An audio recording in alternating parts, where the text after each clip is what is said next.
নমস্কার বন্ধুরা, আমি সায়ন্তিকা প্রবার হেসেলে আপনাদের সকলকে স্বাগত। চলে এসেছি আজকে ইলিশ মাছের একটা নতুন রেসিপি নিয়ে আপনাদের সাথে শেয়ার করতে। আমার আজকের রেসিপি নওয়াবি ইলিশ। যারা একদমই থিক গ্রেভি পছন্দ করেন না ইলিশ মাছের, তাদের জন্য তো এই রেসিপিটি একদম পারফেক্ট। খুবই লাইট একটা গ্রেভি দিয়ে এই ইলিশ মাছের রেসিপিটা বানানো হয়। চলুন তাহলে বেশি দেরি না করে রেসিপিটি দেখে নেওয়া যাক। প্রথমে 4 টেবিল চামচ নারকেল কোড়া নিয়ে নিয়েছি। তারপর ওর মধ্যে হাফ কাপ উষ্ণ গরম জল দিয়ে 10 মিনিটের জন্য রেখে দেবো। 10 মিনিট পর এই ভিজিয়ে রাখা নারকেল কোড়াটার একটা স্মুথ পেস্ট তৈরি করে নেব।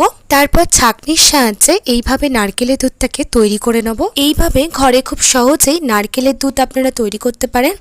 আর যদি এরকমভাবে নারকেলের দুধ তৈরি না করেন, তাহলে আপনারা বাজার থেকে কিনে আনা পাউডার মিল্ক বা লিকুইড মিল্কও ব্যবহার করতে পারেন।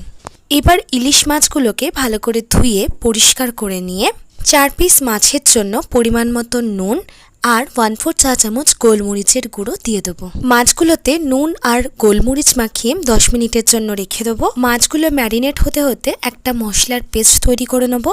একটা মিক্সিং জারে 5 থেকে 6টা কাঁচা লঙ্কা, 1 টেবিল চামচ পোস্ত আর 1.5 টেবিল চামচ টক দই দিয়ে একটা স্মুথ পেস্ট তৈরি করে নেব। তারপর কড়াইতে 2 টেবিল চামচ সর্ষের তেল দিয়ে দেবো। তেলটা খুব ভালো মতন করে গরম হয়ে গেলে মাছগুলোকে হালকা করে ভেজে নেব। মাছগুলো ভাজার সময় গ্যাসের ফ্লেমটাকে মিডিয়ামে রেখেছিলাম, আর এপিট ওপিট করে মাছগুলো ভেজে নিতে আমার ওই 2 থেকে 3 মিনিট মতন সময় লেগেছে। দেখতেই পাচ্ছেন খুব কড়া করে মাছগুলোকে ভাজিনি, একদম হালকা করে মাছগুলোকে ভেজে নিয়েছি। তারপর গ্যাসের ফ্লেমটাকে একদম লোতে করে দেবো, আর ওই কাঁচা লঙ্কা, পোস্ত আর টক দই যে পেস্টটা তৈরি করে নিয়েছিলাম সেটাকে দিয়ে দেবো। গ্যাসের ফ্লেমটা লোতে করে নিলাম, তার কারণ যাতে টক দইটা কেটে না যায়, সেই কারণে। একটু মিশিয়ে নিয়ে দিয়ে দিলাম স্বাদ মতো নুন আর 1/4 চা চামচ হলুদ গুঁড়ো।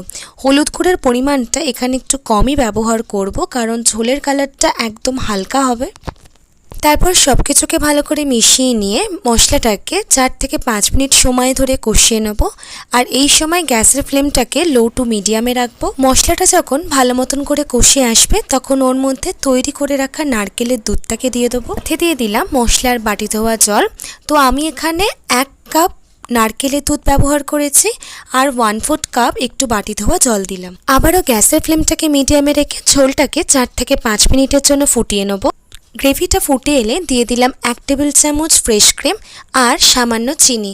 চিনিটা কিন্তু এখানে মিষ্টি করার জন্য ব্যবহার করলাম না, চিনিটা এখানে সমস্ত স্বাদটাকে ব্যালেন্স করার জন্য ব্যবহার করছি। তারপর গ্রেভিটা আরও 1-2 মিনিট সময় ধরে ফুটিয়ে নেওয়ার পর আগে থেকে ভেজে রাখা মাছগুলোকে দিয়ে দিলাম। মাছগুলোকে দিয়ে গ্যাসের ফ্লেমটাকে মিডিয়ামে রেখে আরও 1 থেকে 1.5 মিনিটের জন্য রান্না করে নেব।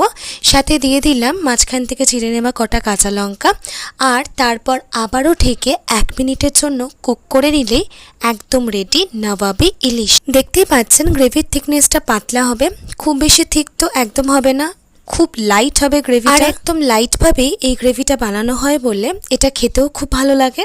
তাহলে একদম রেডি আজকের রেসিপি নওয়াবি ইলিশ। রেসিপিটা কেমন লাগলো অবশ্যই আমাকে বাড়িতে ট্রাই করে জানাবেন। আমার চ্যানেলে নতুন বন্ধু হয়ে থাকলে চ্যানেলটি সাবস্ক্রাইব করে নেবার অনুরোধ রইল। পাশে থাকা বেল আইকনটিকে প্রেস করে নেবেন, কারণ আমি চ্যানেলে যখনই নতুন কোনো রেসিপি শেয়ার করব, নোটিফিকেশন আপনাদের কাছে চলে যাবে। আজকের মতন এই পর্যন্ত, আবার চলে আসবো নতুন কোনো রেসিপি নিয়ে আপনাদের সাথে শেয়ার করতে। ততক্ষণের জন্য টাটা।